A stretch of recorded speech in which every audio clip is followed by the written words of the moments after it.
ఈ లోకములో చాలామంది మనుషులు క్రీస్తుని సొంత రక్షకునిగా అంగీకరించి బాప్తిస్మము పొంది దేవుని సన్నిధిలోనికి వచ్చి మేము ఫలించాలి, అభివృద్ధి చెందాలి, హెచ్చించబడాలి, ఉన్నతమైన స్థానంలోకి రావాలి, నా కుటుంబం కూడా బాగా బ్రతకాలి, మేము కూడా సమాజంలో హుందాగా ఉండాలి, ఆయన అనుగ్రహించే ప్రతి మేలులను మేము పొందుకొని హెచ్చించబడాలని ఆశపడుతున్న వారు చాలామంది ఉన్నారు. అందుకనే ఒకప్పుడు పాపిష్టి బ్రతుకులో బ్రతికే చాలామంది, పాపిష్టి కోరికలతో నిండి ఉన్న చాలామంది, పాపిష్టి అలవాట్లకు బందీ అయిన చాలామంది అన్యాయముగా, అక్రమంగా జీవిస్తూ తనకు తానే కాకుండా ఇతరులను కూడా పాడు చేస్తూ బ్రతికే బ్రతుకులో నుంచి బాగుపడాలనే దేవుడి దగ్గరికి వచ్చాము మనం. ఒకప్పటి బ్రతుకు వాళ్ళే ఒకప్పుడు తప్పులు చేశాము, ఒకప్పుడు పాపం చేశాము, ఒకప్పుడు దేవునికి వ్యతిరేకంగా జీవించాము, చెయ్యరాని కార్యాలు చేశాం కాబట్టి మన బ్రతుకుల్లో చీకటి అలముకుంది, అభివృద్ధి లేదు, ఫలింపు లేదు, ఏ దీవెన నోచుకొని భయంకరమైన పరిస్థితుల్లో మనం బ్రతికున్నాము అని అనుకునే ఇలాగు దేవుని వాక్య విని ఈ బ్రతుకులో నుంచి బయటికి రావాలి, దీవించబడాలి, హెచ్చించబడాలని ఆశతోటే మనము దేవుని నమ్ముకున్నాం. ఆయన కృపకు పాత్రులు అవ్వాలనే దేవుని నమ్ముకున్నాం. ప్రార్థన ఏమిటంటే, మనం చేస్తున్న ప్రార్థన ఏమిటంటే, ప్రభువా నా కుటుంబము నేను ఆశీర్వదించబడాలి, నా కుటుంబము నేను సమాజంలో మంచిగా మర్యాదగా బ్రతకాలి, ఒక స్థాయిలోకి మేము రావాలి అని అనుదినము మనము ప్రార్థనలు చేస్తూనే ఉన్నాము. అనుదినము దేవుణ్ణి మనము అడుగుతూనే ఉన్నాము.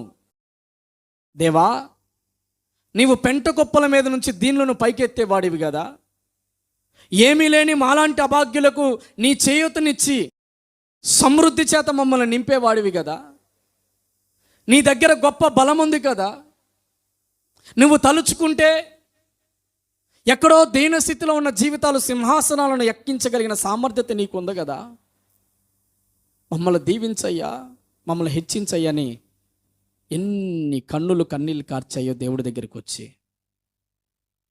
మేమంటే ఎట్టాగో బ్రతికాము, మేమంటే ఎన్నో అవమానాలు పడ్డాము, ఎన్నో ఆకలి దప్పులు పడ్డాము, కనీసము మా పిల్లలైనా ఆశీర్వదించబడాలయ్యా, కనీసం మా పిల్లలైనా గొప్పగా ఉండాలయ్యా, కనీసం మా పిల్లలైనా మంచి స్థాయిలో ఉండాలయ్యా అని దేవుడి దగ్గర ఎన్నిసార్లు మనం కన్నీళ్లు గార్చామో, ఎంతగా మనము దేవుని దగ్గర ఏడ్చామో మన స్థితిగతులు మార్చమని. ప్రశ్న ఏంటంటే, అసలు ఇంతకు మనం ఆశీర్వదించబడతామా లేదా? ఇంతకీ దేవుడు మనల్ని హెచ్చించి పై స్థాయిలోకి తీసుకువెళ్తాడా లేదా? ఎన్నోసార్లు ప్రార్థిస్తున్నాం, ఎన్నోసార్లు దేవుని సన్నిధిలో ఉపవాసాలు ఉంటున్నాం, ఎన్నోసార్లు దేవునికి ఆశతోటి ఇస్తున్నాం ఏదైనా చేస్తాడు అని. ఇవన్నీ చేస్తున్నా కొన్నిసార్లు మన జీవితాల్లో మనకు ఎదురైన పరిస్థితులను కళ్ళ ముందు చూసుకుంటే అసలు నా బ్రతుకు మారిద్దా లేదా, దేవుడు నన్ను దీవిస్తాడా లేదా, దేవుడు నా కుటుంబాన్ని పైకి లేవనెత్తుతాడా లేదా అనే ప్రశ్నలు మనల్ని పట్టి పీడిస్తున్నప్పుడు ఒక్కొక్కసారి నిద్ర కూడా రాదు. ఎందుకంటే ఆయన ఏదో చేస్తాడని ఆయన దగ్గరకు వచ్చాం. మన బలం సరిపోదు, మన జ్ఞానము సరిపోదు, మన వల్ల మనంతటిగా మనం పైకి రాలేమనే, మనంతటిగా మన జీవితాలు కట్టుకోలేమనే, మనంతటిగా మనం అభివృద్ధి చెందలేమనే, మనంతటిగా మన స్థితిగతులు మనం మార్చుకోలేమనే ఆయన దగ్గరికి వచ్చాం. ఆశగా ఎదురు చూస్తున్నాం, ఆశగా ప్రార్థిస్తున్నాం, ఆశగా దేవుణ్ణి అడుగుతున్నాం మన స్థితులు కనీసం మన పిల్లల పరిస్థితులను మార్చమని. ప్రశ్న ఏంటంటే, మనం ఆశీర్వదించబడతామా లేదా, హెచ్చించబడతామా లేదా? ఎందుకు ఈ అనుమానం వచ్చిందంటే, ఒకసారి కాదు కదా మనం ప్రార్థన చేయబట్టి ఈ విషయాలు, 2 సార్లు కాదు కదా మనం ప్రార్థన చేయబట్టి ఈ విషయాలు. మోకాళ్ళేసి కన్నీళ్లు పెట్టామంటే పిల్లలే గుర్తొస్తారు, వాళ్ళ భవిష్యత్తే గుర్తొచ్చింది. మోకాళ్ళేసి ముసుగేసి దేవుని దగ్గర ప్రార్థన చేయాలని మనసు పెట్టామంటే మన కష్టాలే మనకు గుర్తొస్తాయి, మన స్థితిగతులే మనకు గుర్తొస్తాయి, మనకు ఎదురవుతున్న యుద్ధాలే మనకు గుర్తొస్తాయి. అయ్యే అడుగుతూ ఉంటాం దేవుణ్ణి తీర్చమని. రోజులు గడిచిపోతూ ఉంది, సంవత్సరాలు దాటిపోతూ ఉన్నాయి, పరిస్థితులు చూస్తే మరింతగా దిగజారిపోతూ ఉన్నాయి. ఒకప్పుడన్నా దేవుని నమ్ముకోనప్పుడు బాగుండేది అని అనుకునే వాళ్ళు లేకపోలేదు. దేవుని తెలుసుకోక మునుపు, దేవుని మందిరానికి రాక మునుపు, దేవుని వాక్యము వినక మునుపు, బాప్తిసం పొందక మునుపు ఒకప్పుడే ఒక రకంగా బతికేవాడిని, ఒకప్పుడే ఒక రకంగా ఉండేదాన్ని. ఆయన ఏదో చేస్తాడన్న ఆశతోటి ఆయన నమ్ముకొని ఆయన సన్నిధికి వస్తే నా బ్రతుకు బాగా దిగజారిపోయింది. అసలు దేవుడు ఏం చేస్తున్నాడు? మా జీవితాలను దేవుడు చూస్తున్నాడా లేదా? మా కష్టాలను దేవుడు చూస్తున్నాడా లేదా? మాకు వస్తున్న రోగాలు దేవుడు చూస్తున్నాడా లేదా? మా ప్రార్థనలు దేవుడు ఆలకిస్తున్నాడా లేదా అనే ఆలోచన మనసులో కుదుపు కదిలించేసి ఒక్కలుగా ఏడుస్తున్నాం ఇళ్ళ దగ్గర. ఇలాంటివన్నీ గుర్తొచ్చినప్పుడు అన్నం కూడా తినబుద్ధగాలని భయంకరమైన కష్టాల్లో మన జీవితాలు ఉండిపోతున్నాయి. రేపు ఏమైపోయిందో తెలియదు, ఈరోజు ఈ స్థితి ఎప్పుడు పోయిద్దో తెలియదు, ఎదురైన కష్టం ఎలా పోయిద్దో తెలియదు, సహాయం ఎక్కడి నుంచి వచ్చిందో తెలియదు. ఒక్కొక్కటి పేరుకు పనికి వెళ్తున్నాం కానీ మనసు నిండా భారం. పేరుకు బ్రతుకుంటున్నాము, తింటున్నాము, వస్త్రాలు వేసుకుంటున్నాము కానీ లోపల గుండెలను పిండేసే కష్టాలు, కన్నీళ్ళు మనసుని అడుగు తీసి అడుగు వేయనీయకుండా బ్రతికేస్తూ ఉన్నాం. ఎందుకు ఈ మాటలన్నీ మీతో చెబుతున్నానంటే ఇవన్నీ దేవుడు చూడట్లేదా? ఈ కష్టాలన్నీ దేవుడికి తెలియటం లేదా? అసలు దేవుడు యొక్క ఉద్దేశం మన పట్ల ఏముంది? నేను ఒక్కొక్కసారి ఆలోచన చేశాను. ప్రభువా, నీ పిల్లలను లోకం నుంచి వేరు చేసి నీ మందిరంలో కూర్చోబెట్టావు. ఒకప్పుడు పాపంలో ఉంటే నష్టం కలిగిద్దని, లేనిపోని అలవాట్ల వల్ల కుటుంబానికి శాపం వచ్చిందని, విగ్రహాలను పూజించేటప్పుడు అవి జీవము లేనివని గ్రహించి వాటిని విడిచిపెట్టి నీలో మర్యాదగా బ్రతుకుదామని నీ పిల్లలు వచ్చారయ్యా. తమకున్న అలవాట్లు పక్కన పెట్టారు. టీవీ చూసేవాళ్ళు టీవీలు చుట్టం మానేశారు, సీరియల్ చూసేవాళ్ళు సీరియల్ చుట్టం మానేశారు, తాగేవాడు తాగటం మానేశాడు, గుళ్ళు గోపురాలు తిరిగేవాడు వాటిని మానేశారు, ఆచారాలు సాంప్రదాయాలు పాటించే వ్యక్తులు వాటిని మానేశారు. ఎప్పుడు ప్రార్థనే వాక్యము. జీవము కలిగిన నువ్వేదో చేస్తావని సంఘములే చాలామంది ఎదురు చూస్తున్నారయ్యా. వారికి ఆశీర్వాదం అయ్యేవా? కార్యాలు జరగవా? అసలు నీ మనసు ఏంటి అని నేను ఆక్రందనతోటి ప్రభు సన్నిధిలో ప్రార్థన చేస్తున్నప్పుడు పరిశుద్ధాత్మ దేవుడు కొన్ని విషయాలు నా హృదయంలోకి తీసుకొచ్చాడు. ఆయన మనసు ఎలాంటిదో ఒకసారి నేను చూశాను. ఆది కాండం మొదలుకొని ప్రకటన గ్రంథం వరకు అనేక సంఘటనలు దేవుడు నా జ్ఞాపకం తీసుకొచ్చాడు. ఆయన మనసు ఎలాంటిదో చెబుతున్నాడు. ఆయన మనసు ఎలాంటిది? అసలు ఎంత మంచోడు అంటే ఆయన అవ్వ ఆదాముని స్వహస్తాలతో చేశాడు. ఆయన స్వరూపంలో ఆయన పోలిక చొప్పున చేసుకున్నాడు. మీరు నమ్మండి, ఒక కన్న తల్లి తన కడుపును పుట్టిన పిల్లవాడు కళ్ళెదుట ఉంటే ఒళ్ళోకి తీసుకొని ముద్దు పెట్టుకొని మురిసిపోతూ ఉంటారు. అలా మురిసిపోని తల్లి ఈ ప్రపంచంలో ఎవరు కూడా ఉండరు. మరి అసలు అప్పటి వరకు ఆయన రూపంలో, ఆయన స్వరూపంలో ఎవరూ చేయబడలేదు. మొట్టమొదటిగా ఆదాము చేయబడ్డాడు. అసలు దేవుడు మనసు ఆదామును చూసి ఎంతగా మురిసిపోయి ఉంటుందో. ఈయన కోసం అన్నీ చెయ్యాలనుకొని ఈ భూమి మీద సఖ్యలేఖం ఆయన కొరకు సిద్ధం చేశాడు. ఆయన కొరకు అందమైన ప్రపంచాన్ని సృజించాడు దేవుడు. ఆయనకి ఏది తక్కువ కాకుండా చేశాడు దేవుడు. అన్ని సకలెక్కం ఇచ్చాడు దేవుడు. ఇంకా గట్టిగా చెప్పాలంటే ఒంటరిగా ఉండకూడదని తోటి సహాయాన్ని కూడా ఇచ్చాడు. అసలు వాళ్ళిద్దరు కూడా ఒంటరిగా ఉండకూడదని ప్రతి సల్లబోట వచ్చి వాళ్ళతోటి మాట్లాడాడు. ఎంత ప్రేమిస్తే ఒక్క మాట చెప్పాడు దేవుడు ఆదాముకి, ఆదామా, ఈ తోటలో ఇదంతా నీ కొరకే నేను చేశాను, ఎక్కడికన్నా తిరిగి ఏదన్నా చెయ్యి, ఒక్కటి నువ్వు తినొద్దయ్యని ఒక్క కండిషన్ పెట్టాడు దేవుడు. మీరు నమ్మండి, రోజులు గడిచిపోయిన తర్వాత దేవుడు ఏదైతే వద్దు అని చెప్పాడో అది చేసినా కూడా ఏదైతే తినొద్దు అని చెప్పాడో దాన్ని తిన్నా కూడా, ఎక్కడికైతే వెళ్ళొద్దు అని చెప్పినా అక్కడికి వెళ్ళినా కూడా దేవుడు ఆదామును ఒంటరిగా వదిలేయలేదండి. మరలా తోటలోనికి వచ్చి, ఆదామా నువ్వెక్కడున్నావు? దాక్కుని తిరుగుతున్నాడు ఆదాము. దేవునితో మాట్లాడడానికి ధైర్యం కూడా రావట్లేదు.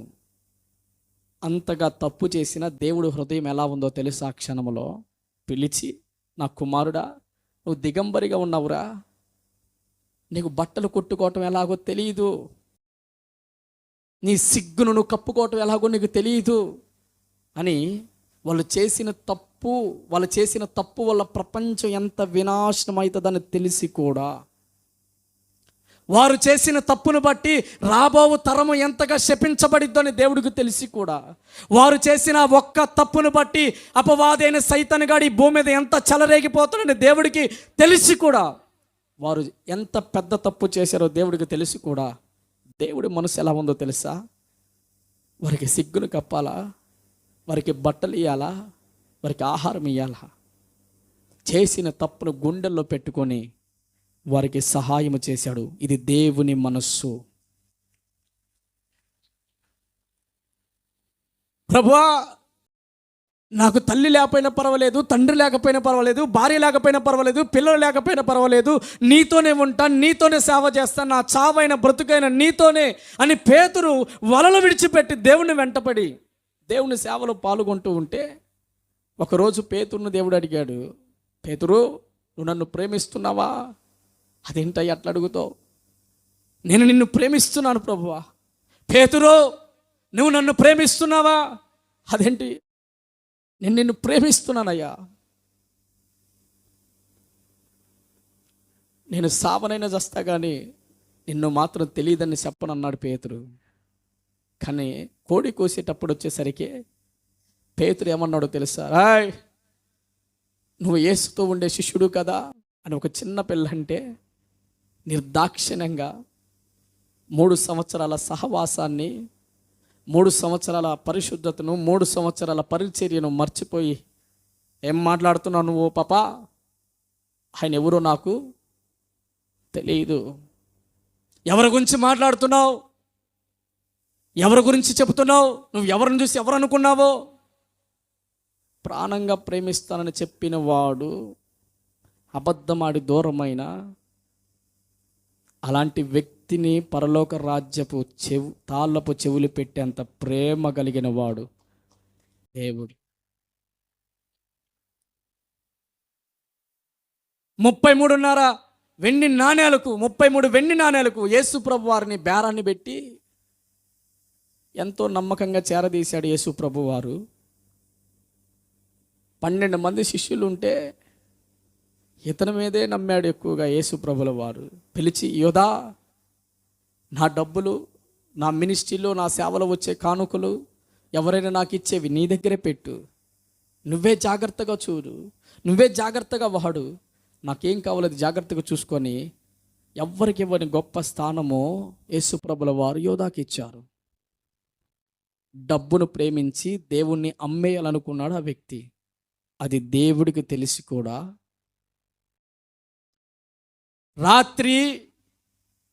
నిన్నటి రాత్రి యోధా వెళ్ళి వారి దగ్గర బేరమాడి 33 వెండి నాణాలకు యేసుప్రభు వారిని అమ్మేసేయడానికి బేరం కుదుర్చుకొని 33.5 వెండి నాణాలు తీసుకొని ఇంట్లో దాచుకొని చివరి రాత్రి ప్రభు సన్నిధిలో కూర్చొని అడుగుతూ ఉన్నాడు యేసుప్రభుల వారు, మీలో ఒకడు నన్ను అప్పగిస్తాడంటే నోరు కూడా మెదపలేదు యోధా.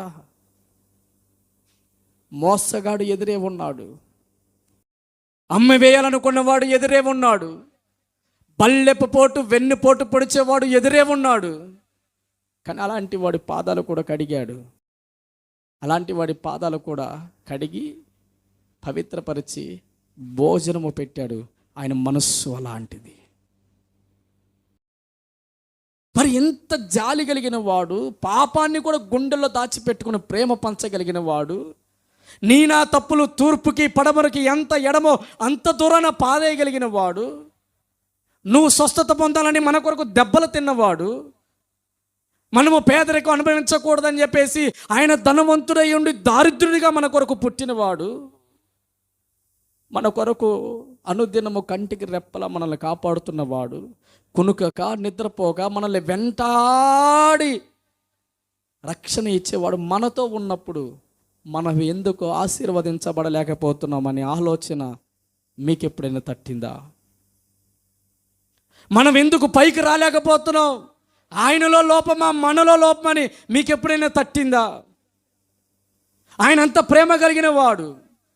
మూర్ఖుని క్షమించాడు, పాపాత్ముని క్షమించాడు, అన్యాయస్తుని క్షమించాడు, మోసగాన్ని క్షమించాడు, అబద్ధికుణ్ణి క్షమించాడు, ఆజ్ఞ అతిక్రమించిన వాడిని క్షమించాడు. క్షమించడం ఒక ఎత్తు అయితే ఇలాంటి వారందరికీ ప్రేమ పంచిన వాడు యేసు.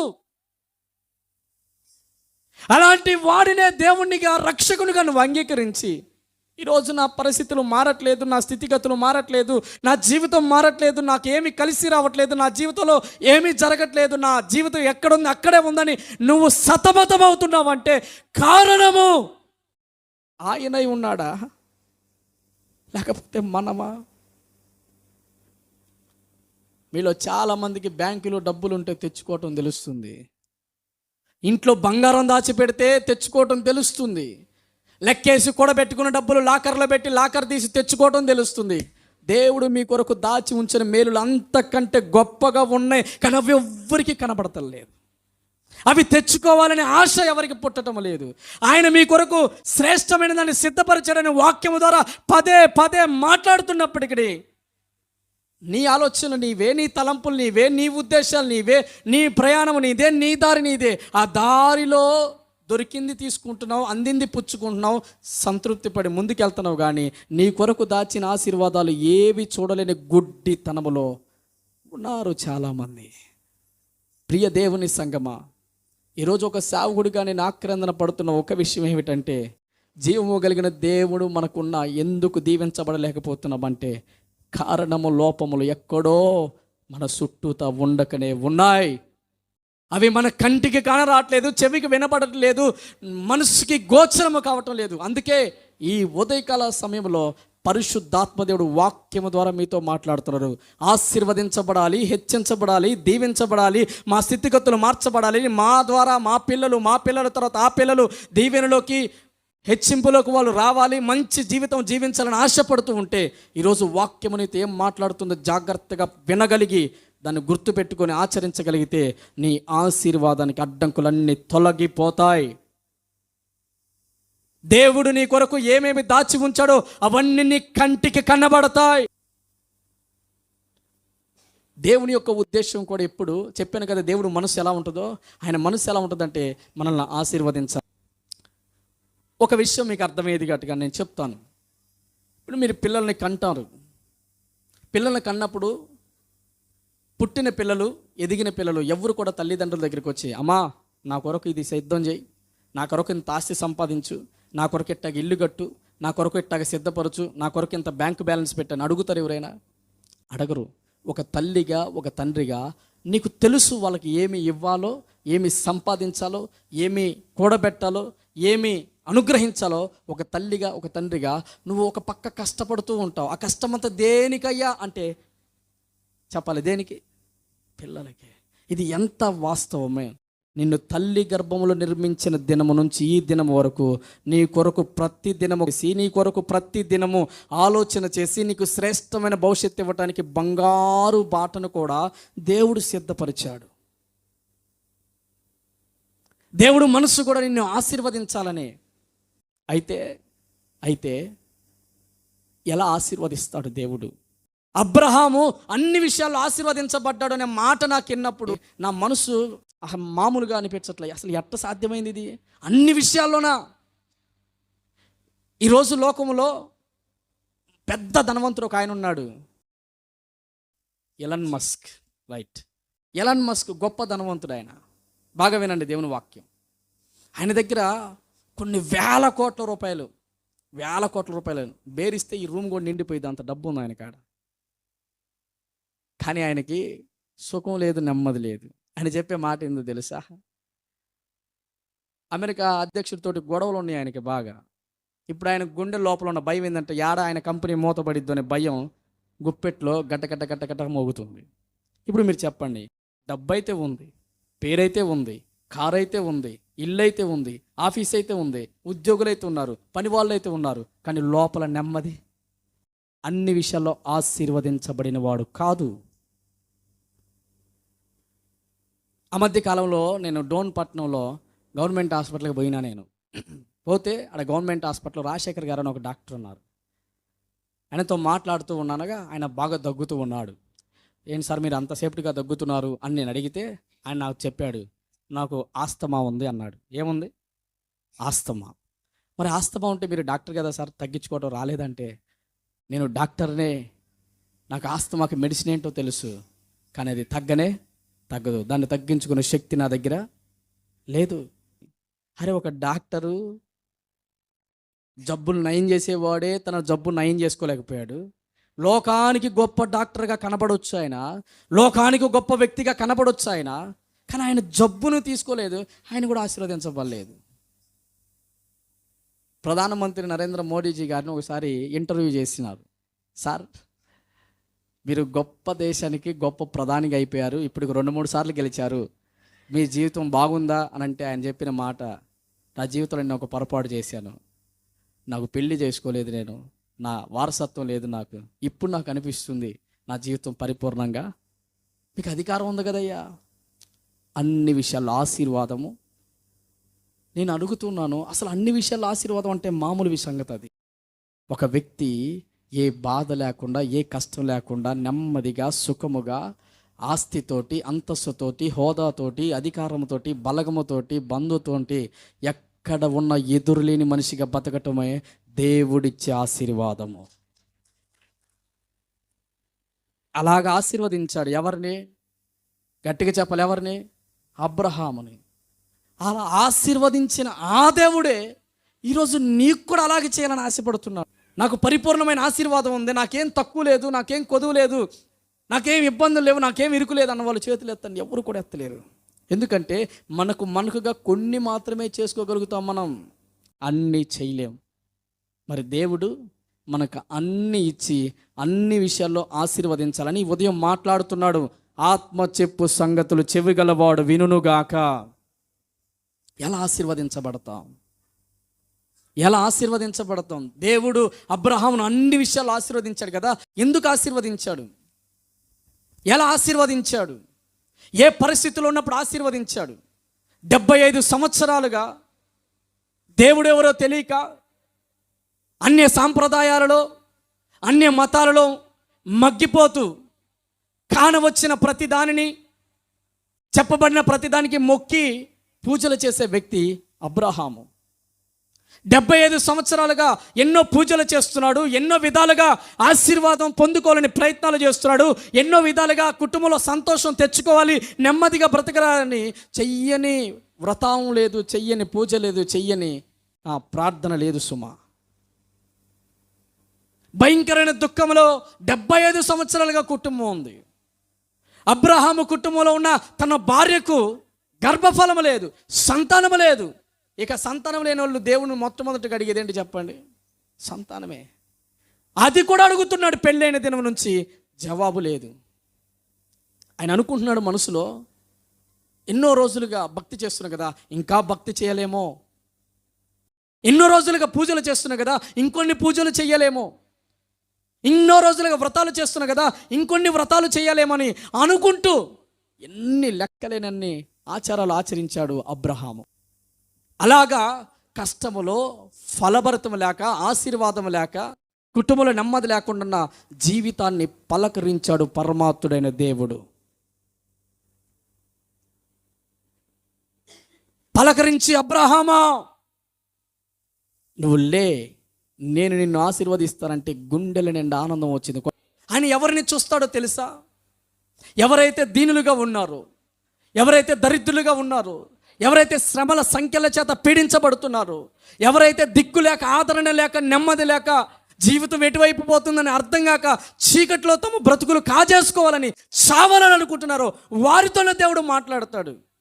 మనుషులు మాట్లాడడానికి అంతస్తు చూస్తారు, మనుషులు మాట్లాడడానికి హోదా చూస్తారు, మనుషులు మాట్లాడడానికి నీకు ఎంత ఉందో చూస్తారు, మనుషులు మాట్లాడడానికి నీ స్థాయి నీ స్థితి చూస్తారు. కానీ దేవుడు అలా చూడడు, నీ యొక్క పరిస్థితుల్ని చూస్తాడు. ఆయన నీ దగ్గరికి వచ్చి మాట్లాడు. ఆ రోజు అబ్రహాం దగ్గరికి వెళ్ళి, అబ్రహామా నేను నిన్ను ఆశీర్వదిస్తాను అని చెప్పాడు.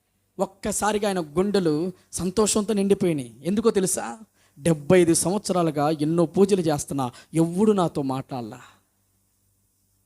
75 సంవత్సరాలుగా ఎన్నో నోములను వస్తున్నా, ఏ వ్యక్తి నాకు సహాయం చేయలా. ఆ బొమ్మ దగ్గరకు పోయి, ఆ రాయి దగ్గరకు పోయి, ఆ విగ్రహం దగ్గర పోయి నా గుండెల్లో ఉన్న గోడు చెప్తున్నాని రిప్లై సమాధానం ఎక్కడ కూడా రాలేదు. ఈయనకి నేను ప్రార్థన చేయలేదు, ఈయనకి నేను పూజ చేయలేదు. ఎవరు ఈయన? నన్ను వెతుక్కుంటూ వచ్చాడు, నా దగ్గరకు వచ్చాడు, నన్ను ఆశీర్వదిస్తాను అంటున్నాడు అని మనసులో పట్టరాని సంతోషం కలిగింది. అర్థమైంది ఏమిటో తెలుసా? జీవము కలిగిన దేవుడిన. పూజలు చేస్తున్న పలికేవాడు కాదు, నోములు చేస్తేనే పలికేవాడు కాదు, వ్రతాలు చేస్తేనే పలికేవాడు కాదు, దీన స్థితిలో ఉన్న వారిని ఎత్తుక్కుంటూ వచ్చే దేవుడినా. నా దీన స్థితిని చూశాడు ఆయన, వచ్చాడు, నన్ను పలకరించాడు, నాకు సహాయం చేస్తున్నాడు. బ్రతికినంత కాలం బ్రతికి ఈయన కొరకే బ్రతకాల. Praise the lord. బ్రతికినంత కాలం బ్రతికితే ఈయన కొరకే బ్రతకాలని ఒక మంచి తీర్మానం తీసుకుంటున్నాడు గుండెల్లో. అలాంటి సందర్భంలో దేవుడు ఏమన్నాడు తెలుసా? అబ్రహామా నువ్వు లేచి నేను చూపించు దేశానికి వెళ్ళు. ఆశీర్వదించబడాలని కోరికతో ఉన్నారు కదా, దీవించబడాలని ఆశతో ఉన్నారు కదా, దేవుడు మీ కొరకు ఏం సిద్ధపరిచాడో తెలుసుకోవాలనుకుంటున్నారు కదా, మిమ్మల్ని దేవుడు ఏ రీతిగా హెచ్చించాలని కోరుకుంటున్నారో తెలుసుకోవాలనుకుంటున్నారు కదా. జాగ్రత్తగా దేవుని వాక్యాన్ని పట్టుకోనండి. ఒక్కొక్క మాట నీ హృదయంలోకి వెళుతున్నప్పుడు, ఒక్కొక్క వాక్యము నీ హృదయాన్ని తడుతున్నప్పుడు, ఒక్కొక్క వాక్యము నీ హృదయాన్ని పలకరిస్తున్నప్పుడు నీలో అచంచలమైన విశ్వాసము కలిగి యేసు నామములో దేవుని ఇప్పుడే కలిగి నువ్వు వెంటికి వెళ్తావు. అబ్రహాం దగ్గరికి వెళ్ళి నీవు లేచి, చదువుకుందాం మాట, ఆదికాండము 12వ అధ్యాయము 1వ వచనము. యెహోవా నీవు లేచి నీ దేశము నుండి, నీ బంధువుల యొద్ద నుండి, నీ తండ్రి ఇంటి నుండి బయలుదేరి నేను నీకు చూపించు దేశమునకు వెళ్ళు. అన్య మతములో ఉన్నాడు అబ్రహాము. దేవుడెవరో తెలియని స్థితిలో ఉన్నాడు అబ్రహాము. 75 సంవత్సరాలుగా చీకటి బ్రతుకులో ఉన్నాడు అబ్రహాము. 75 సంవత్సరాలుగా అభివృద్ధి లేకుండా ఉన్నాడు అబ్రహాము. అలాంటి వారిని ఎదుర్కొని దేవుడు మొట్టమొదటగా చెబుతున్న మాట ఏంటో తెలుసా? నువ్వు లేచి నీ దేశాన్ని విడిచిపెట్టాలి. నాకు ఆశ్చర్యం వేసింది ఈ మాట చదివినప్పుడు. ఎత్తుక్కుంటూ వచ్చాడు కదా ఆయనే, దేవునికి స్తోత్రం కలుగును గాక. ఎక్కడున్నాడు అక్కడికే వచ్చాడు కదా ఆయనే, అక్కడే ఆశీర్వదించవచ్చు కదా అని అనిపించింది నాకు. అక్కడే దీవించవచ్చు కదా. ఏ ప్రాంతంలో ఆయన అవమానం పడ్డాడు, ఏ ప్రాంతంలో ఆయన దుఃఖం పడ్డాడు, ఏ ప్రాంతంలో నిట్టూర్పులు అనుభవించాడు, ఏ ప్రాంతంలో అవమానాలు పొందాడు, అదే ప్రాంతంలో ఆశీర్వదిస్తే ఇంకా బాగుంటుంది కదా అని నేను అనుకున్నాను చదివేటప్పుడు. కానీ పరిశుద్ధాత్మ దేవుడు ఆయన ఆ దేశం నుంచి పక్క దేశానికి పంపించడానికి ఒక మూల కారణము ఏమిటంటే పరీక్షించాలి అని ఆయన అనుకో. రెండవ కారణం ఏమిటంటే నీ దేశాన్ని విడిచిపెట్టు అని దేవుడు ఎందుకు చెప్పాడంటే, భక్తిలో ఎదుగుతున్న నీవు ఇదే దేశంలో ఉంటే భక్తి ఆర్పేస్తారు. ఏ దేశంలో సత్యాన్ని నువ్వు తెలుసుకున్నావో, ఏ దేశంలో జీవము కలిగిన దేవుని నువ్వు కలుసుకున్నావో అదే దేశము నన్ను ఎరిగిన దేశము కాదు, సత్యాన్ని అన్వేషించే దేశము కాదు, సత్యం వైపు తిరిగే దేశము కాదు. అన్య మతాలు ఆచారాలతో నిండిన కల్దీయుల ప్రాంతం అది.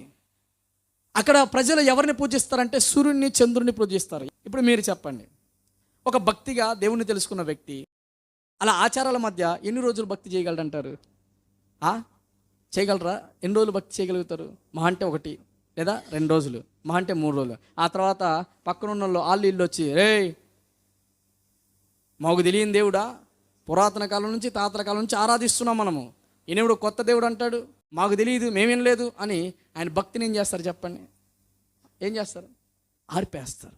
అందుకనే ఆశీర్వాదానికి ఆత్మీయతకు సంబంధం ఉంది కనుక ఆత్మీయత దెబ్బ తినకూడదని ఈ దేశం నుంచి బయటికి రా అని చెప్పాడు దేవుడు. అంటే మనం ఆశీర్వదించబడాలంటే మనల్ని పాడు చేస్తున్న వారికి మనము దూరముగా వెళ్ళాలి. మన భక్తిని పాడు చేసే వారికి మనము దూరముగా వెళ్ళాలి. మనల్ని చెడగొట్టే వారితోటి మనము సంబంధాలు తెంచుకోవాలి.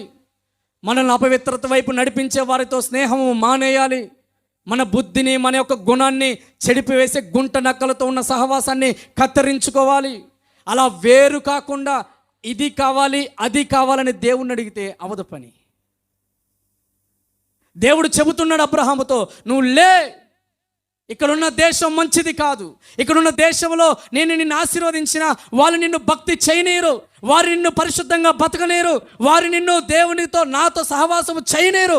నువ్వు లేచి నేను చూపించే దేశానికి వెళ్ళు, అక్కడ నీ కొరకు అన్ని సిద్ధం చేసి అంటాడు దేవుడు. దేవునికి మహిమ కలుగును గాక.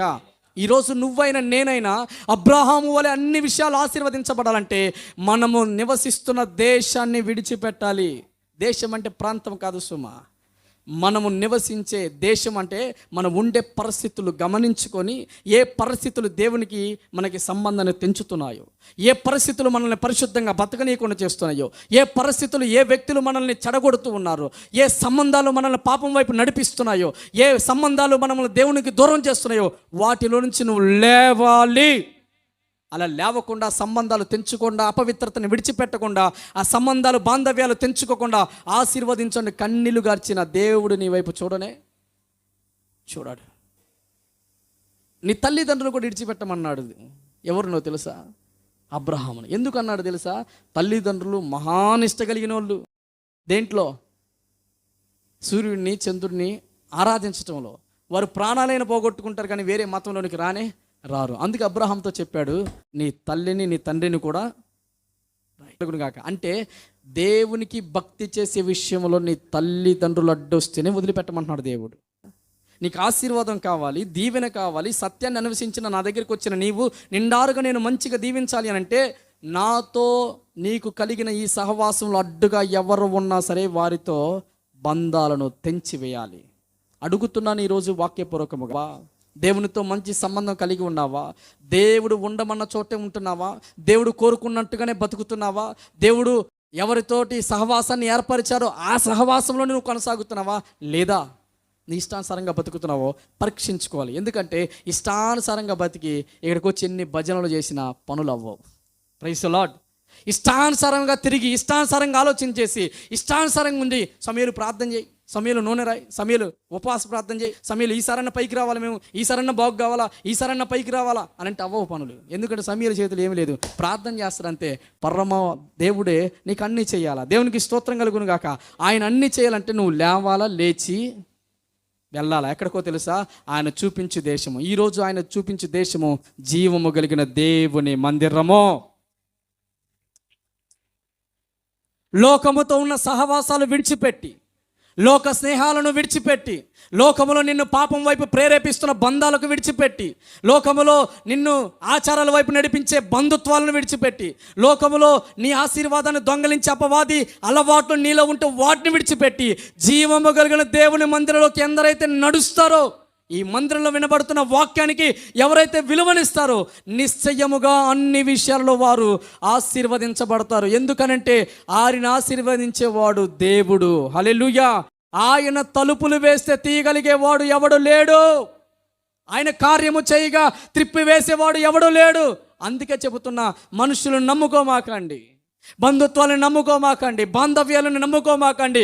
నీ జీవితాన్ని, నీ బుద్ధిని పాడు చేసే ఏ స్నేహాన్ని మీరు నమ్ముకున్నా దేవుడు నీ కొరకు సిద్ధపరిచిందని కోల్పోతావు. జాగ్రత్త.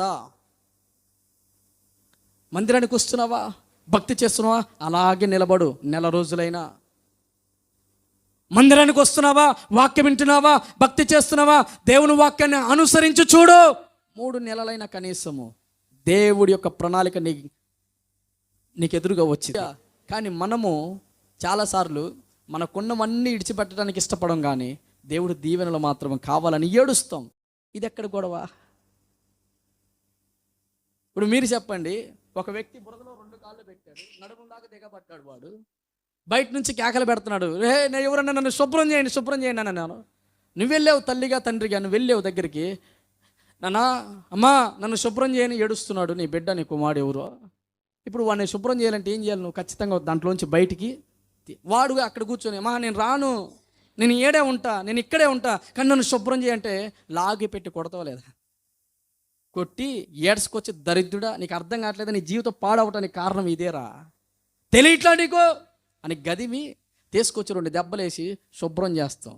అంటే నిన్ను పాడు చేసే ప్రదేశాన్ని, పాడు చేసే బంధాలని, పాడు చేసే వ్యక్తుల్ని, పాడు చేసే సహవాసాన్ని, పాడు చేసే ఫ్రెండ్స్ని, పాడు చేసే సెల్ ఫోన్ని, పాడు చేసే వాట్సాప్ చాటింగ్ని, పాడు చేసే వీడియోల్ని, పాడు చేసే సినిమాలను, పాడు చేసే సీరియల్ని, పాడు చేసే నాటికల్ని అన్నిటిని విడిచిపెట్టకుండా దేవుడు ఆశీర్వాదం ఏడిస్తే రాదు. 7 వారాలు తిరిగితే రాదు, 70 వారాలు తిరిగితే రాదు, 80 సార్లు తలకిందులుగా తపస్సు చేసి ప్రదక్షిణాలు చేసిన రాదు. ఎందుకంటే ఆయన ఆశీర్వదించాలంటే విడిచిపెట్టాలా, వదిలేయమన్నది వదిలేయాలా, వద్దన్న చెప్పినది వద్దనుకోవాలా. అది తల్లిదండ్రులైనా సరే.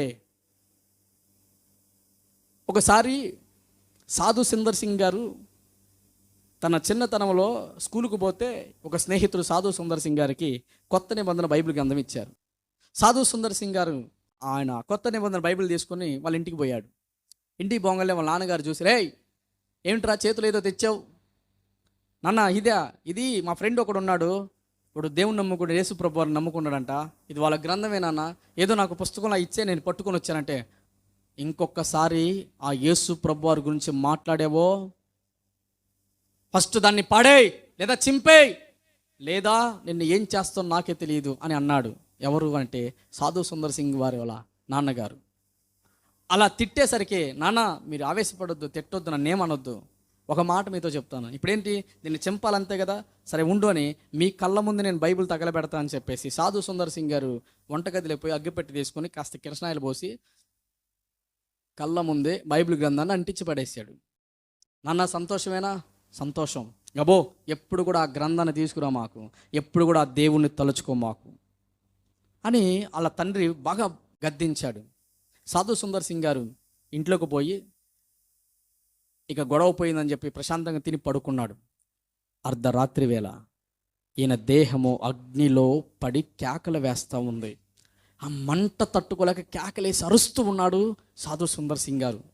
అరుస్తూ కేకలు పెడుతూ, అయ్యో అమ్మో, ఈ అగ్నిని నేను భరించలేను, ఈ మంటని నేను భరించలేను, ఈ బాధని నేను భరించలేను, ఆక్రందనలు పెడుతూ ఉంటే, నన్ను ఎవరు కాపాడరా అని ఆక్రందనలు పెట్టి ఏడుస్తూ ఉంటే, ఇప్పుడు ఈయనకి తెలిసిన దేవుళ్ళ పేర్లు ఉంటారు కదా, వీళ్ళు పూజించే వాళ్ళు ఉంటారు కదా, ఆ దైవాన్ని తలుచుకున్నాడు, వాళ్ళని పిలిచారు, ఎవ్వరు కూడా. అప్పుడు సిలువలో నుంచి యేసు ప్రభు వారు సాధు సుందర్ సింగ్ గారితో మాట్లాడుతున్నట్ట, కుమారుడా, ఈ శిక్ష నువ్వు చేసిన తప్పులకే వచ్చింది. ఈ శిక్ష నువ్వు తప్పించబడంటే ఆ శిక్షను పొందిన నన్ను నువ్వు విశ్వసించాలా, నీ తప్పుల కొరకు శిక్షణ పొందిన నన్ను నువ్వు నమ్ముకోవాలా, నిత్య జీవం నా ద్వారానే ఉంటుంది, వేరే వారి ద్వారా లేదు అని దర్శనం ద్వారా మాట్లాడాడు దేవుడు. దెబ్బగా తెల్లారేపాటికి లేచి నాన్నగారి దగ్గరికి పోయి ఏడుస్తా అన్నాడట సాధు సింగర్ సింగ్ గారు. ఏమనంటే, అన్నా ఈ గ్రంథాన్ని కాల్చగలిగాం కానీ ఈ గ్రంథంలో ఉన్న దేవుణ్ణి మాత్రం కాల్చలేకపోయాం. నాన్న ఈ గ్రంథాన్ని అయితే కాల్చగలిగాం కానీ గ్రంథంలో ఉన్న దేవుణ్ణి మాత్రము మనం ఏమి, రాత్రి నాతో మాట్లాడాడు, నన్ను నరకం నుంచి తప్పించేది ఆయనే అని చెప్పాడు అని రాత్రికి రాత్రే మారు మనసు పొందాడు సాధు సుందర్ సింగ్ గారు. తెల్లారిన తర్వాత తండ్రి కొడుకులకు ఒక పెద్ద యుద్ధం. ఏంటో తెలుసా? నువ్వు యేసు ప్రభువారు కావాలి అని అంటే ఇల్లు వాకిళ్ళు ఆస్తి వదిలిపెట్టి పో, లేదు మేము కావాలి అంటే ఇంకొకసారి ఆయన పేరు ఇంటిలో ఎత్తావో అని చెప్పి గబగబ జుట్టు తీసుకుపోయి, సింగులు కదండి వాళ్ళు, సింగులకి ఏముంటాయో తెలుసా మీకు? తల మీద ఏముంటుంది, చుట్టూతో పాగా ఉండి అది కట్టి ఉంచుతారు. ఇది కట్టిస్తా నీకు సింగ్ అని ముద్రేసేటట్టు. మీరు నమ్మండి, సాధు సుందర్ సింగ్ గారు జీవము కలిగిన దేవుణ్ణి కలుసుకున్నాడు కదా, ఎవరు ఆయన శిక్ష నుంచి తప్పించేవాడు తెలుసుకున్నాడు కదా. ఆ మధ్యకాల సమయంలో ఆయన తీసుకున్న నిర్ణయం ఏంటో తెలుసా? నాన్నా, నువ్వు నాతో ఉండేది 20 సంవత్సరాలు, 30 సంవత్సరాలు, 40 సంవత్సరాలే. నిత్య జీవం ఇచ్చేది యేసయ్యా, నాకు ఆయనే కావాలా. నీ ఆస్తి నాకొద్దు, నీ వలన కలిగేదేది నాకొద్దు, ఆయన వలన కలిగే నిత్య జీవము పరలోక రాజ్యము నాకు కావాలా. నువ్వు అన్నావు కదా, ఉంటే మతంలో ఉంటే ఉండి ఇంట్లో, లేదంటే వెళ్ళిపో అన్నావు కదా. నేను వెళ్ళిపోతానా, 2 రోజులు టైం ఇవ్వండి అని అడిగాడు. వాళ్ళ అమ్మను పిలిచి, ఆ తండ్రి వీడు బాగా ముదిరిపోయాడు, వీడు మనకొద్దు, మనల్ని వద్దనుకునేవాడు మనకెందుకు, అన్నంలో విషయం పెట్టి వీడిని చంపే అని భార్యకి చెప్పాడు. సాధు సుందర్ సింగ్ గారు వాళ్ళ అమ్మకి అన్నం ఆకలి అవుతుందని అన్నం పెట్టమంటే వాళ్ళ తల్లి అన్నంలో విషయం కలిపి కన్న కొడుకుని చంపాలని నిర్ణయించుకున్నారు ఆ కుటుంబం. ప్రైవేట్ అన్నం పెడితే మీరు నమ్మండి, ఆ విషయాన్ని కలపటం చూసిన సాధు సుందర్ సింగ్ గారు బద్దలైపోయిన గుండెలు. ఎందుకు తెలుసా? కన్న తల్లి ప్రేమలైన కలుషితం రావచ్చు, నమ్మదగిన వారు ఎవరు లోకంలో లేరు. ఒక్క నిత్యాన్ని సత్యాన్ని నేను తెలుసుకున్నందుకే నా తండ్రి నన్ను కొడుకు కాదంటున్నాడు, నా తల్లి నన్ను చంపడానికి సిద్ధమైంది. కానీ ఒక ఆయన నేను సావబోతూ ఉంటే, నరకంలో పడబోతుంటే అడ్డుపడి కాపాడి నన్ను నా కొరకు ప్రాణము పెట్టేంత శిక్షను అనుభవించాడని ఆ రాత్రి ట్రైన్ ఎక్కి వెళ్ళిపోయాడు. మీకు తెలుసా? ఆ రాత్రి ట్రైన్ ఎక్కిపోయి ఆయన గురించి ఈరోజు ప్రపంచమంతా మాట్లాడే గొప్ప దైవ సేవకుడు అయ్యాడు. ఎందుకు ఈ మాటలు నేను మీతో చెబుతున్నానంటే, ఆయన నిన్ను ఆశీర్వదించాలంటే బంధాలు అడ్డుగా ఉన్నాయా తెంచుకోవాలి, బంధుత్వాలు అడ్డుగా ఉన్నాయా తెంచుకోవాలి. కొన్నిసార్లు మన బంధువులు కొన్ని చేస్తేనే మనల్ని ఇంటికి రానిస్తారు, కొన్ని ఆచారాలు పాటిస్తేనే మనల్ని పెళ్ళిళ్ళు చేయనిస్తారు, కొన్ని పద్ధతులు పాటిస్తేనే మనల్ని గౌరవిస్తారు. అలాంటప్పుడు మనం ఏం చేస్తాం? కాసేపు క్రైస్తవం మర్చిపోయి బంధువులు కావాలో స్నేహితులు కావాలో మనమని దేవుని వాక్యాన్ని సమాధి చేసి, దేవుని సహవాసాన్ని సమాధి చేసి, ప్రతి ఆదివారం బల్లలో చేయి వేసే వాళ్ళం, పరిశుద్ధులము, దేవుని రక్తంతో కడగబడిన వారము, సిలువ వేయబడిన వారం ఈ లోకానికి అనే సంగతి మర్చిపోయి అన్యుల ఆచారాల్లో పాటించు, అన్యుల బంధాలని నిలబెట్టుకోవాలని, బంధుత్వాలు నిలబెట్టుకోవాలని దేవుని అవమానపరిచే మనమా ఆశీర్వదించబడేది? బంధుత్వాల కోసము, ఆచారాల కోసము పెళ్ళిళ్ళు అదొడ్డొచ్చింది ఇదొడ్డొచ్చింది, లేకపోతే రోగం వస్తే అదొడ్డొచ్చింది, పొలాలు వేసేటప్పుడు అదొడ్డొచ్చింది ఇదొడ్డొచ్చింది, ఇల్లులు కట్టేటప్పుడు అదొడ్డొచ్చింది ఇదొడ్డొచ్చిందని రకరకాల ఆచారాలను నమ్మే మనమా ఆశీర్వదించబడ్డానికి అర్హులము? అన్నీ వదిలేస్తే రా, యేసు నీ కొరకు నియమించిన మార్గంలో నడువు, నీకు ఎంత గొప్ప బహుమానం దాచాడో తెలుస్తుంది. అందుకే ఆ రోజు అబ్రహాము, నువ్వు లే అబ్రహాము, ఈ దేశం వద్దు, ఈ తల్లిదండ్రులు వద్దు, 75 సంవత్సరాలుగా ఎందుకు నీ జీవితం ఫలభరితముగా లేదంటే నువ్వు సత్యాన్ని ఎరగకపోవటమే, సత్యదేవుని తెలుసుకోకపోవటమే. ఈరోజు నేను చెబుతున్నాను, నువ్వు లేచి నేను చూపించు దేశానికి వెళ్ళంటే వెళ్ళిపోయాడు. కారణం తెలుసా? తల్లిదండ్రులు వదిలిపెట్టాడు. కారణం తెలుసా? కారణం ఏంటంటే మాట్లాడని రాయి రప్పలను చూశాడు, మాట్లాడని విగ్రహాలను చూశాడు, మాట్లాడలేని జవాబులు రాలేని పూజలు, నోములు, వ్రతాలు చేశాడు. ఒక్కసారి జీవము కలిగిన స్వరాన్ని వినేసరికి నిజాన్ని తెలుసుకున్నాడు. దేవునికి స్తోత్రం కలుగును గాక. మిమ్మల్ని అడుగుతున్నాను, మీరు కూడా ఒకప్పుడు విగ్రహారాధికులే కదా? మీరు కూడా ఒకప్పుడు దేవుల్ని ఎరుగక, సత్యాన్ని తెలుసుకోక, నిజ దేవుణ్ణి ఎవడో తెలియక ఎక్కడంటే అక్కడ తిరిగి ఏదంటే అది చేసి, ఏదంటే అవి ఆచారాలు పాటించి, ఏవంటే అవి చేసిన వారే కదా. మీరు కూడా అబ్రహాము లాంటి జీవితాలే. కానీ ఆ రోజు అబ్రహామును వేరు చేసింది ఆశీర్వదించటానికి. ఒకప్పుడు పూజల్లో, పునస్కారాల్లో దేవుడు తెలియక భయంకరమైన జీవితంలో ఉన్న మిమ్మలను పిలిచి దేవుడిని వేరు చేసింది కూడా మిమ్మల్ని ఆశీర్వదించటానికే. అయితే మనము దీవించబడలేదు, ఆయన దీవించబడ్డాడు. కారణము దేవుడు చెప్పింది అబ్రహాము చేసి, నువ్వు లేచి నేను చూపించు దేశానికి వెళ్ళు, నేను నిన్ను ఆశీర్వదిస్తానంటే తల్లిదండ్రుల దగ్గరికి పోయి, నాన్న నేను వెళ్ళొస్తాను. ఏమైందిరా? దేవుడు మాట్లాడాడు. ఏం దేవుడురా? యెహోవా, ఉన్నవాడు, అనువాడు, సర్వాంతర్యామి, సర్వాధికారము కలిగిన వాడు, సర్వశక్తి కలిగిన వాడు, ఈ భూ ప్రపంచాన్ని సృజించిన వాడు, ఈ సర్వ సృష్టిని ఏలుబడి చేస్తున్న గొప్ప రాజాధిపతి ఉన్న మనకి బతికున్న దేవుడే కావాలనన్నా. కొట్టని గట్టిగా చప్పట్లు. ఎవరు? బతికున్న వారికి బ్రతికున్న దేవుడే కావాలి. బతికుండే వాళ్ళైతే మాట్లాడతారు మనతో. నాతో మాట్లాడాడు ఆయన. ఆయన మాట చొప్పున నేను వెళ్తున్నాను. ఎక్కడికి రా, నన్ను ఆశీర్వదిస్తానని చెప్పాడు. ఒరే ఒక్కడవేనా? ఒక్కడినే. నమ్మకం నమ్మా. నేను ఎందుకు నమ్మేవు అంత గట్టిగా అంటే, 75 సంవత్సరాలకి ఎవరు నాతో మాట్లాడాలా? ఆయన మాట్లాడాడు. మరి 75 సంవత్సరాలకి ఎవరు నా కష్టాన్ని పట్టించుకోవాలా? ఆయన పట్టించుకున్నాడు. 75 సంవత్సరాలుగా నా గుండెలో నా ఆక్రందన ఎవరికి తెలియలా, ఆయనకి తెలిసింది. ఆయన ఏమన్నాడో తెలుసా? అసలు 75 సంవత్సరాలు నాకు సంతానమే లేకపోతే నిన్ను ఇసుక రేణువు వలె ఆశీర్వదిస్తానన్నాడు ఆయన. ఇసుక రేణువుల వలె ఆకాశ నక్షత్రాలను చూడు అబ్రహాము, అవి లెక్క పెట్టగలవా? లెక్క పెట్టలేనయ్యా, అంతమందిని ఇస్తానన్నాడు. వామ్మో, అడిగేది ఒక్కరిని ఇద్దరినైతే ఆయన అంతమందిని ఇస్తా అంటున్నాడు. ఆయన ఎంత గొప్పడు, ఎంత శక్తిమంతుడు, ఎంత అధికారము కలిగిన వాడు. సస్తే ఆయనతోనే చస్తా, బ్రతికితే ఆయనతోనే బ్రతుకుతా. తీర్మానం తీసుకున్నారు. బంధువులు, స్నేహితులు, ప్రదేశాలను విడిచిపెట్టి ప్రయాణము మొదలుపెట్టాడు. మీకు తెలుసా, 2 కారణాలు చెప్పారు దేవుడు వేరు చేయడానికి. ఈ ప్రయాణములో మీరు వినండి, దేవుడు చెప్పిన దూరం ఎంతో తెలుసా? 1000 మైళ్ళు. నివసిస్తున్న కల్దీల ప్రాంతానికి, కనాను ప్రాంతానికి ఎన్ని మైళ్ళు అంటే 1000 మైళ్ళు. అంటే సింపుల్గా చెప్పాలంటే 2000 కిలోమీటర్ల పైనే దూరం. మనలాగా ఆటో ఎక్కిపోలేదు, మనలాగా బస్సు ఎక్కిపోలేదు, ఫ్లైట్ బుక్ చేయలేదు, రైలు బుక్ చేయలేదు, ఏం బుక్ చేయలేదు. ఖాళీ నడకన ప్రారంభించాడు యాత్ర. ఈ యాత్రలో ఎన్నో రాజ్యాలు దాటిపోవాలి, ఎన్నో ప్రమాదాలు దాటిపోవాలి, ఎన్నో ఇరుకులు దాటిపోవాలి, ఎంతో భయంకరమైన వాతావరణం ఎదుర్కోవాలి. ఇల్లు లేదు, వాకిలు లేదు, ఎక్కడ తినాలో తెలియదు, ఎక్కడ తాగాలో తెలియదు, ఎవరు తోడుగా ఉంటారో తెలియదు, ఎవరు నీడగా ఉంటారో తెలియదు, ఎవరు పలకరిస్తారో తెలియదు, ఎవరు చేరదీస్తారో తెలియదు, ఎవరు ఆదరిస్తారో తెలియదు, ఎవరు హక్కును చేర్చుకుంటారో తెలియదు, ఎవరు సహాయంగా ఉంటారో తెలియదు, ఎవరు స్నేహితులు అవుతారో తెలియదు, ఎవరు రాక్షసులు అవుతారో తెలియదు, ఎవరు శత్రువులు అవుతారో తెలియదు, ఎవరు చంపుతారో తెలియదు, ఎవరు కాపాడతారో తెలియదు. తెలిసిందల్లా ఒక్కటే, జీవము కలిగిన దేవుడు చెప్పింది చెయ్యటం. ఆయన ప్రయాణం 12వ అధ్యాయంలో మొదలైతే డబల్ 24వ అధ్యాయం వచ్చేసరికి అన్ని విషయాల్లో అబ్రహాము ఆశీర్వదించబడ్డాడు.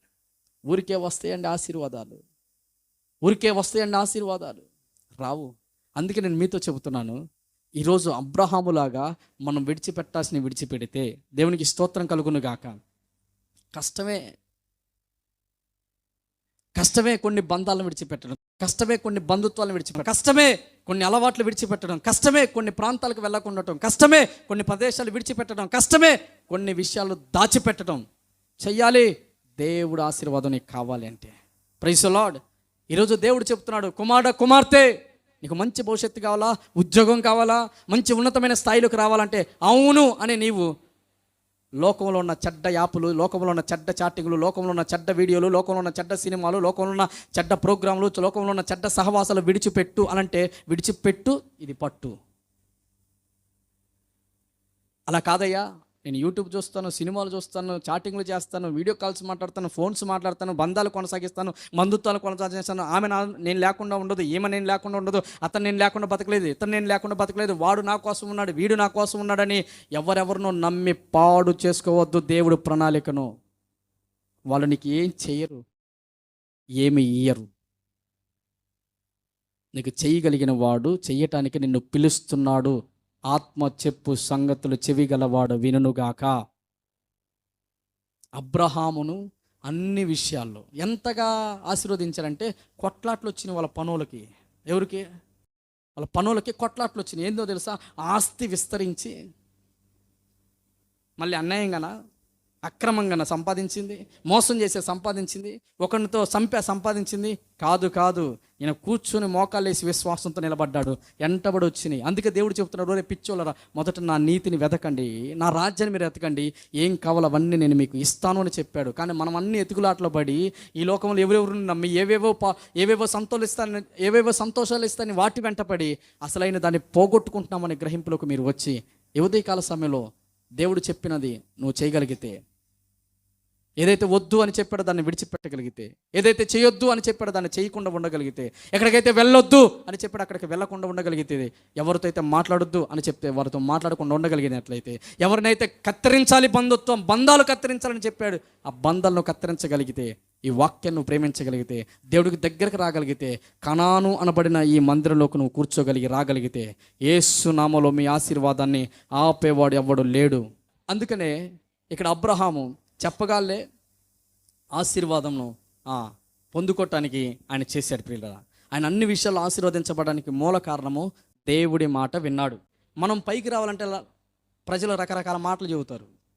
మనం బాగుపడాలంటే, అప్పులోంచి బయటికి రావాలంటే, మనకున్న తిప్పలోంచి బయటికి రావాలంటే, మనకున్న రోగాలు తగ్గాలంటే జనాలు రకరకాల సూచనలు ఇస్తారు, జనాలు రకరకాల ఆలోచనలు చెప్తారు, జనాలు రకరకాల ఉద్దేశాలు చెబుతూ ఉంటారు. అవన్నీ పాటించుకుంటూ పోతే మనం ఎర్రోళ్ళం అవుతాం. ఆ మధ్యకాలంలో నేను ఒక కథ విన్నా. సింహానికి ఆకలేసిందట బాగా. నక్కని పిలిచే, నక్క ఇట్రా, నువ్వు పోయి నేను ఒక గాడిదను చూసిన, ఆ గాడిదను పట్టుకురా, నేను దాన్ని తినాలి అని చెప్పింది. లేదా ఈ రోజుకు నువ్వే బలయ్యేది అని చెప్పింది. ఎవరితోటి? నక్కతోటి. ఈ నక్క ఎటువైపుగా వెళ్ళింది? సింహం బావా ఇటు పోయింది, పరిగెత్తుకుంటూ పోయింది గాడిద దగ్గరికి పోయి, గాడిద నీకు ఒక అద్భుతమైన సంగతి చెప్తాను, వింటావా? చెప్పు నక్క బావా. సింహము నిన్ను రాజు చేయాలంది. ఏంటి? సింహము నిన్ను రాజుని చేసిద్దంట, నిన్ను పిలుచుకురమ్మంది. ఇప్పుడు చెప్పండి, గాడిద ఎక్కడ, సింహం ఎక్కడ? సింహం అంట గాడిదని రాజుని చేస్తాంటే నమ్మింది గొర్రె. గాడిద నమ్మి, అవునా నక్క బావా, నిజమా? అవును, నాకు చెప్పింది, దగ్గర నుండి తీసుకురమ్మ, నీకోసం సింహాసనం రెడీ చేశాడు. పోయింది గాడిద నమ్మి. ఎవరిని నమ్మి? గట్టిగా నక్కను నమ్మి. అసలు నక్క బుద్ధే అన్యాయపు బుద్ధి, మోస బుద్ధి గ్రహించలేదుగా గాడిద. నమ్మిపోయింది. నమ్మిపోగానే సింహము ఎదురు చూస్తూ ఉంది ఎప్పుడు గాడిద వచ్చిందో తినాలని. ఇక గాడిద రాటో సింహం దబ్బున మీద పడితే తప్పించుకోలేక పరిగెత్తుకుంటూ పోతే ఆ చెవు దొరికింది. ఏదాంది? గాడిద చెవు దొరికింది. గాడిద చెవు దొరికేసరికి సింహం ఆ చెవు తింట కోపంగా చూస్తుంది. ఈ గాడిద పరిగెత్తుకుంటూ తప్పించుకోబోయింది. నక్కని పిలిచి సింహం, ఏయ్ నీకు మళ్ళా చెప్తున్నా, నేను ఆకలితో ఉన్నా, ఆ గాడిద నువ్వు ఎట్టగానే తేవాలా, ఆ గాడిదను తే, నువ్వు బతుకు. నక్క పోయింది గాడి దగ్గరికి. చెవుతో నిండా రక్తం కాదు, చెట్టు కింద మూలుగుతూ ఉంది. ఏమిటి? గాడిద బావా, ఏంది నువ్వు ఎక్కడికి వచ్చినావు? నీకు ఇందా చెప్పినా కదా, సింహం నేను రాజుగా నోర్మై రాజుగా చేసిద్దంట. రాజుగా చూసావా నా చెవుని ఎట్ట కొరికిందో, ఎట్ట తినిందో? నీకు అదే తెలిసింది. మరి ఇప్పుడు సింహాసనంలో రాజు చేయాలంటే నీకు చెవుకి తలకేం పెట్టాలా? మరి చెవులు అడ్డొస్తాయి కదా, అందుకే చెవు కొరికింది. అందుకే చెవు కొరికి. నీకు తిక్కదని తెలియదు, సావదు నీకు. అట్టనా? అమ్మో, నేను ఏమనుకున్నానేపా. నమ్మింది. ఎందుకు? సింహాసనం ఎక్కడానికి. సింహాసనం ఎక్కడానికి గాడిద చెవు కొరికిన బుద్ధి రాల దీనికి. మళ్ళీ పోయింది. మళ్ళీ పోతే ఆకలితో ఎదురు చూస్తుంది ఎవరు? సింహం. ఇక గాడిద రాంగలు అమాంతంగా పట్టుకోబోయింది. ఈసారి తోక దొరికింది. ఇక దానికి మళ్ళీ అర్థమై, వామ్మో ఇదేదో తినడానికి వస్తుందని చెప్పి గాడిద మళ్ళా అటోటిగా తప్పించుకొని తిరిగిపోయి పరిగెత్తిపోయింది. ఇంకా నక్కన మళ్ళీ కోపంగా చూసి, ఏంది ఎన్నిసార్లు ఎట్ట తప్పించుకునేది, ఈసారి అది వస్తే కదలకూడదు, నువ్వేం చేస్తావు నాకు తెలియదు అని గట్టిగా చెప్పి మళ్ళీ పంపించింది నక్కను. ఈసారి నక్క పోయి గాడిద బావ దగ్గరకే, ఏంది బావా, నీకు అసలు రాజు అవ్వాలని ఉందా లేదా చెప్పు, నాకు నేను అన్న పోతా.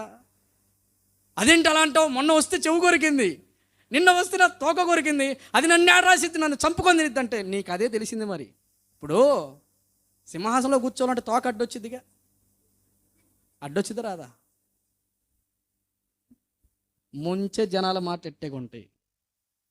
జనాల మాటలు నమ్మితే మనం ఏదో పైకి వస్తాం, ఇది చేయరా, పైకి వస్తాం, ఇది చేయరా, అట్ట నష్టం వచ్చింది, ఈసారి చూడు గొప్పడైతు, ఈసారి చూడు ఇట్టోడైతు, ఎన్నో మాటలు వస్తాయి. ఇక నాకు అవునా నిజమా? మరి తోక అందుకే కత్తిరించింది, నీకు తెలవదు సావదు. గాడిద ఆశ పైకి రావాలని పోయింది కషాయుని నమ్మి. ఈసారి సింహం గొంతు కొరికి పట్టేసుకుంది గాడిదని. అక్కడే పడిపోయింది గాడిదగా, లేవలేకపోయింది. నక్కతో చెబుతుంది, నేను నీళ్లు తాగొస్తాను, ఈ గాడిదలో ఉన్న కిడ్నీలు, ఈ గాడిదలో ఉన్న లివరు, ఈ గాడిదలో ఉన్న బ్రెయిన్ అన్ని పక్క తీసిపెట్టి నేను వచ్చి తింటా అని చెప్పి నీళ్ళు దాటనిపోయింది సింహం. ఈ నక్క అన్నీ తీసి బ్రెయిన్ తినేసింది. ఏం తినింది? బ్రెయిన్ తినింది. సింహం వచ్చింది అన్నీ తింటుంటే, ఏయ్ నక్క, దీని బ్రెయిన్ ఎక్కడా? ఏంటి ప్రభు, దానికి నిజంగా బ్రెయిన్ ఉంటే, ఏమిటి నిజంగా బ్రెయిన్ ఉంటే అసలు వచ్చిద్దా? ఫస్ట్ సారి చెవు కొరికినప్పుడే దానికి తెలివి రావాలా, సెకండ్ సారి తోక కొరికినప్పుడన్నా దానికి బుద్ధి రావాలా, మూడోసారి పిలిచినప్పుడన్నా దానికి అసలు బుర్ర లేకే. ఇక్కడ దానికి బుర్ర లేదు. బుర్ర లేదు కాబట్టి ప్రతి గాలి మాటలు నమ్మిద్ది ఇది. జాగ్రత్త. నువ్వు పైకి రావాలి, ఆశీర్వదించబడాలంటే అది దేవుని వల్లనే కలగాల, దేవుడే ఇయ్యాల. అదేదో చేస్తాడు అడిగిపోదాం, ఇదేదో చేస్తాడు ఎడకపోదాం, అదేదో ఇస్తాడు ఇది చేస్తాడు, వాళ్ళు చేస్తారు ఇల్లు చేస్తారు, పిచ్చి ప్రలోభాలు నమ్మి చెవులు ఇమాకండి, తోకలు ఇమాకండి, గొంతులు ఇమాకండి. మిమ్మల్ని కొరుక్కొని చంపి పడేస్తారు. నీకు ఆశీర్వాదం కావాలా? అడిగాడు అబ్రహాం, మాట మారేలా, ప్రభువా ఇది కాకుండా ఇంక వేరే మార్గం ఏదైనా ఉందా అడిగాడా? ఏం చేయమంటావయ్యా? లేచాడు, వెళ్ళాడు. కష్టం వచ్చిద్దయ్యా, నష్టం వచ్చిద్దయ్యా, బాధ వచ్చిద్దయ్యా, ఏ ప్రమాదం వచ్చిందో తెలియదండి. ఇవన్నీ నేను ఎందుకు? నీ ముందు నేనుంటే నమ్ముతావా నువ్వు నీ జీవితంలో ఆయన నీ ముందు ఉన్నాడని? నమ్మితే లోకులు కాకులు మాటలు నువ్వు వినమాక. ఆయన శాస్త్రుడు, కొద్ది ఓపికతో ఉండంతే. అబ్రహామును పిలిచిన దేవుడు 25 సంవత్సరాల పరీక్ష పెట్టిండు. ఎన్ని సంవత్సరాలు? రాంగల్నే రా, ఒక ప్యాలెస్ కట్టింగ్ ఇందులో దూరు అని చెప్పి ఒక ప్యాలెస్ ఇయ్యాల దేవుడు. రా, నీ కొరకు బస్తాల బస్తాలు ధాన్యం దాచాను, ఇంకా బట్టు కరువు లేదు, తినబడుండు అని చెప్పలా దేవుడు. కరువు గుండా నడిపించాడు, ఆకలి గుండా నడిపించాడు, ప్రమాదాల గుండా నడిపించాడు, శత్రువుల మధ్యకి నడిపించాడు, అపాయాల గుండా నడిపించాడు, అన్యాయస్తుల మధ్య నడిపించాడు, ప్రమాదాల దగ్గరికి నడిపించాడు. తన సొంత భార్యని కూడా చంపేసే వాళ్ళ దగ్గర కూడా దేవుడు ఎందుకు పరీక్షించాడు. హల్లెలూయా. ఎస్, నిన్ను ఆశీర్వదించాలంటే పరీక్ష పెడతాడు. పరీక్ష పెట్టాలంటే ముందు విడిచిపెట్టాలా. మళ్ళీ చెప్తున్నాను మీకు, విడిచిపెడితే పరీక్షలే వస్తాయి. పరిశుద్ధంగా బ్రతకాలని నిర్ణయించుకున్నప్పుడు పరీక్షలే వస్తాయి. పరిశుద్ధంగా బ్రతకాలి, నీతిగా బ్రతకాలని ఇవన్నీ వదిలేసి త్రాగుని విడిచిపెట్టి, ఆ అక్రమ సంబంధాలను విడిచిపెట్టి, ఆ అపవిత్రమైన బంధాలను విడిచిపెట్టి పరిశుద్ధంగా బ్రతకాలి, ఆశీర్వదించబడంటే మొదట వచ్చేది పరీక్షలే, మొదట వచ్చేది కష్టాలే. ఆ తర్వాత కదా నీకు అసలు శిశురైన ఆశీర్వాదం కనపడేది. దేవునికి స్తోత్రం కలుగును గాక. అబ్రహామును దేవుడు పిలిచాడు, పరీక్షించాడు, ప్రతిఫలమును ఇచ్చాడు. నీ జీవితంలో కూడా ఈ 3 జరగాల్సింది ఎవరి జీవితంలో అయినా. హల్లెలూయా. అయితే పిలిచిన దేవుడు నమ్మదగిన వాడు. వ్యక్తులు నిన్ను పిలిస్తే మధ్యలో వదిలేయచ్చు, బంధువులు నిన్ను పిలిస్తే మధ్యలో వదిలేయచ్చు, స్నేహితులు నిన్ను పిలిస్తే మధ్యలో వదిలేయచ్చు. ఆయన అట్టటోడు కాదు. నిన్ను పిలిచాడా అంతం వరకు నీకు తోడుగా ఉంటాడు. నీ కష్టం ఏంటో ఆయనకు తెలుసు, నీ బాధ ఏంటో ఆయనకు తెలుసు, నీ కన్నీళ్ళేంటో ఆయనకు తెలుసు. అబ్రహాముకి వచ్చే ప్రతి ప్రమాదంలో యుద్ధం చేసింది దేవుడే. కొట్టు. అబ్రహాముకి ఎదురైన ప్రతి సమస్యలో యుద్ధము చేసింది దేవుడే. కనుకనే అబ్రహాము అన్ని విషయాల్లో ఆశీర్వాదం పొందుకున్నాడు. చిట్ట చివరి మాట నేను చెప్పి ముగిస్తాను. ఒకసారి చూడండి, ఆ మాట చదివి వినిపిస్తాను. ఆదికాండము 22వ అధ్యాయము 12వ వచనాన్ని మనము చదువుకుందాం. అప్పుడు ఆయన ఆ చిన్నవాని మీద చెయ్యి వెయ్యకమో, అతని నేనేమి చెయ్యకము, నీకు ఒక్కడై ఉన్న నీ కుమారుణ్ణి నాకియ్య వెనుతీయలేదు గనుక నీవు దేవునికి భయపడువాడవని ఇందువలన నాకు కనబడుచున్నది. అబ్రహాము అన్ని విషయాల్లో ఆశీర్వదించబడటానికి రెండో కారణము దేవునికి భయపడేవాడు. దేవుని భయము కలిగి ఉన్నవాడు అబ్రహాము. ఈరోజు నువ్వు కూడా ఆశీర్వదించబడాలంటే నీకు కూడా దేవుని భయం అవసరం. కష్టాలకు భయపడతావు, బాధలకు భయపడతావు, వానలకు భయపడతావు, రోగాలకు భయపడతావు, అప్పులకు భయపడతావు, నిన్ను తిట్టేవారికి భయపడతావు, భర్తకు భయపడతావు, పిల్లలకు భయపడతావు. దరిద్రం అన్ని ఇవ్వగలిగిన దేవునికి మాత్రం భయపడతలేదు నువ్వు. ఇంతకీ ఎట్టంటి భయం ఉంది అబ్రహాముకి తెలుసా? ఇస్సాకు పోతేమి ఇట్లాంటి వాళ్ళని 100 మందిని ఇస్తారు. ఎందుకంటే ఈ ఇస్సాకునిచ్చింది ఆయనే. అంటే ఆయన ఇచ్చిన దాని మీద ప్రేమ లేదు, కానీ ఆయన మీదే ఉంది అబ్రహాముకి. మరలా చెప్తున్నాను, ఆయన ఇచ్చిన కుమారుడు మీద ప్రేమ లేదు, ఆయన ఇచ్చిన ఆస్తి మీద ప్రేమ లేదు, ఆయన ఇచ్చిన హోదా మీద ప్రేమ లేదు, కానీ ఆయనకున్న ప్రేమల్లో ఒకటి, ఆయన ఏది చెబితే అది చెయ్యటం. అందుకు ఆయన విశ్వాసులకు తండ్రి అయ్యాడు. దేవునికి స్తోత్రం కలుగును గాక. అందుకని నీకు ఒక్కడై ఉన్న వాడిని కూడా నువ్వు వెనుదిరగలేదు. లేక పుట్టాడు, లేక దొరికింది. ఎందుకంటే నేను ఈ మాట చెప్తున్నానంటే, అబ్రహాముకు ధనం ఉంటే ధనాన్ని బట్టి సంతోషం రాలేదు, పని వాళ్ళు ఉంటే పని వాళ్ళని బట్టి సంతోషం రాలేదు, సమాజంలో హోదా గౌరవం ఉంటే వారిని బట్టి సంతోషం రాలేదు. కానీ సంతోషం ఆయనకి ఎప్పుడు కలిగిందో తెలుసా? బాగా వినాలి దేవుని వాక్యం. ఇస్సాకు పుట్టినప్పుడే కలిగింది. అందుకనే ఇస్సాకు అని పేరు పెట్టుకున్నాడు. ఇస్సాకు అంటే అర్థం ఏంటో తెలుసా? నవ్వుని కలగజేసిన వాడు. 75 సంవత్సరాలుగా నవ్వు లేదు, ఎన్ని ఉన్నా నవ్వు రాలేదు నాకు. నా కుమారుడు నా ఒడిలోకి రాగానే నవ్వు వచ్చింది, సంతోషమైందని ఇస్సాకు అని పేరు పెట్టుకున్నాడు. ఇస్సాకు అంటే అర్థం ఏంటో తెలుసా? నాకు నవ్వును కలగజేసిన, సంతోషాన్ని ఇచ్చినవాడు. ఎస్, దేవుడు ఏదైతే ఇస్తే దాన్ని సంతోషపడుతున్నావో, ఒకవేళ ఒక్కొక్కసారి ఆ సంతోషించే విషయాన్ని దేవుడు దూరము చేస్తే కూడా సంతోషించాలి ప్రభువులో. Praise the Lord. అది దేవుని పట్ల భయం అంటే. ఇది ఇచ్చిన దేవుడు ఇంకొకటి కూడా ఇస్తాడు. కానీ మనకేంటో తెలుసా?